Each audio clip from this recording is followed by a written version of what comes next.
Are you an ambitious professional looking for that missing edge in your performance? Discover what elite professionals already know. Happiness isn't just a feeling, it's your most powerful competitive advantage. Join me on Tuesday, March 26th for an exclusive live webinar where I'll share the neuroscience behind why happiness drives exceptional business results, practical techniques to rewire your brain for enhanced focus and resilience, transformative mindset shifts that you can implement immediately. Imagine leading with unshakable confidence, inspiring your team, and performing at your peak, all while preventing burnout. Head over to Linktree/YourThoughtLife to register today and transform your leadership journey with the power of happiness. Your team and your future self will thank you. Welcome to the show. Welcome to Your Thought Life podcast. I am your host, Michael Anderson. Today, we're dealing with the topic of how successful people take risks. And more often than not, what I'm finding is that a lot of folks are resistant to the idea of taking what I like to call calculated risks.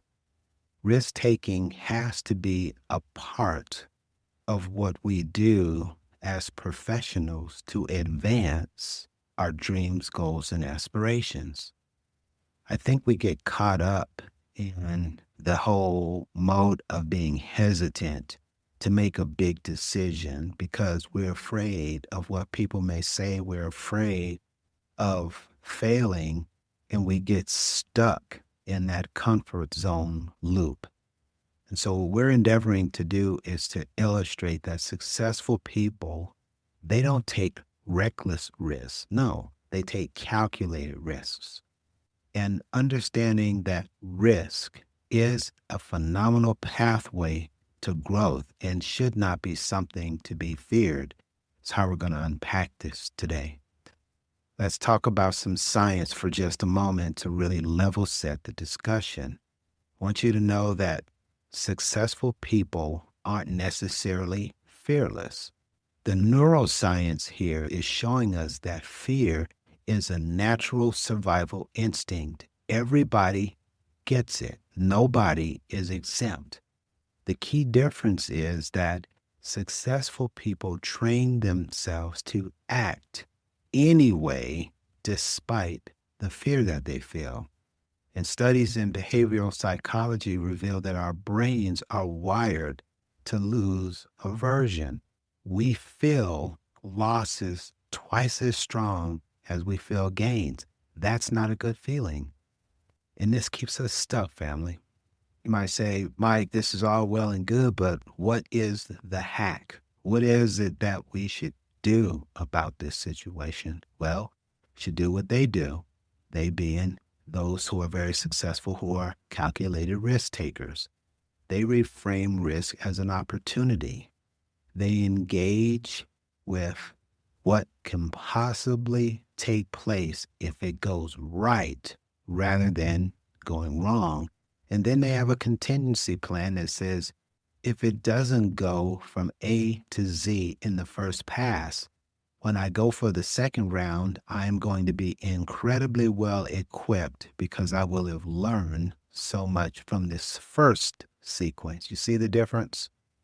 We're taking action despite how we feel and despite what others may think, literally seizing the moment. So that's the science aspect. Now let's get into some of the nuances as to how top performers take risks the right way, right? They use risk as an evaluation framework. The risk-taking framework typically has 5 SMART steps or 5 SMART decision points. We're assessing worst-case scenario and asking ourselves, what's the absolute worst thing that can happen? And if the downside is manageable, the risk is likely worth taking. This is where we get the notion calculated risk. And it also acts as a deterrent from keeping us in the comfort zone. Cycle number 2 is quantifying the upside. High achievers don't just fear loss, they evaluate what is it that we can learn from this. And if the potential reward significantly outweighs the risk, it's an absolute go. Green light, ready, set, go. Number three is to really start small and iterate, right? So this is not you doing something where you literally have to launch out into the deep. No, let's stick a toe in. Let's then progress to the ankle up to the knee, right? Very gradual, very calculated. So instead of betting everything all at once, we're taking progressive risks, small bets that lead to big rewards over a period of time. Number four, we use data, not emotions. If you remember, it was the emotion and the feelings that kept us really looped into the whole comfort cycle. In order to break free of this, feelings and emotions must be secondary. If you're not being chased by a Doberman pinscher who's barking at the top of his mouth with the whole phone thing going on and he sees you as a nice snack, then all the other situations that we self-impose upon ourselves that make us feel like that set of circumstances playing out, that level of fear is right now.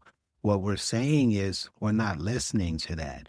We're quieting the mind, we're quieting the body, and helping them understand that in this case, we no longer have a need for that level of protection. We are moving on despite how you feel.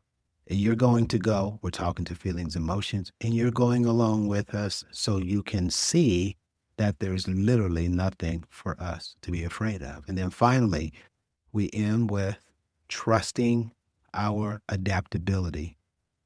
There are things uncertain. There are things certainly that are going to come up, but the most successful people aren't afraid of failure because the truth is that they have this innate ability to pivot and recover. When you pivot or know right out of the gates, something could come up and you're not locked set on this specific version of the plan, which is only about 80%, you have to know of a certain that things will show up, things will occur, life will happen, and it will try to throw you off kilter. And your response to that is to know that's going to happen and be prepared to ebb and flow at the time these things take place. And thereby, you're able to pivot and recover.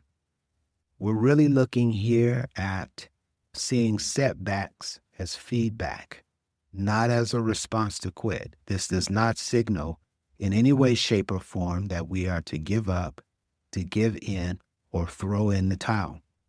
This simple framework will really help you to navigate through those periods where you have those nagging thoughts and emotions really trying to keep you in that safe place. That said, why risk taking leads to success is the logical next question, at least in my mind. And if you take a look at guys like Steve Jobs as an example, he took risks launching the iPhone when everyone else doubted that having a screen that was touch enabled would be something that literally would revolutionize how we interact with these types of devices. Look at Sarah Blakely, founder of Spain. She risked her savings on an idea that totally disrupted the fashion industry, and now she's a billionaire. What do these two uber successful individuals have in common, I think, is the next question that we really have to field. Takeaway is this: they weren't reckless. They bet on themselves. They followed a framework, made informed decisions, and more importantly, they took action. All of your dreams, goals, and aspirations remain something out in the ether until you make up in your mind and heart to move forward in a way that you are consistently doing the things that are action oriented so that you're able to at some point obtain what it is that you seek. Action oriented approaches to not just your career, your business, but to your family and all of your personal endeavors. It all comes back to the exact same principles, those of which we have talked through today. And risk is not your enemy. Stagnation is your enemy. The biggest regret people have that I speak with is that they didn't take enough risk when they look back at the opportunities that presented themselves. They were afraid, they were fearful, they didn't want to be talked about, they didn't want to be cast into a different light. They didn't get to be themselves. And what we're saying here is take a look at the most successful people, how they move through this whole risk process and how well they did for themselves as a result of taking not careless, not sloppy, but calculated risks a little bit at a time over an extended period. Apply this framework and watch how well it performs specifically for you.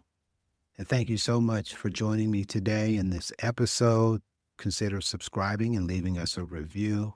And also, if you like, feel free to reach out to us on Linktree. The link is available in the show notes. I like to remind you that you are enough. You can do it. You are uniquely equipped to realize your goals. Until next time, start taking some calculated risks.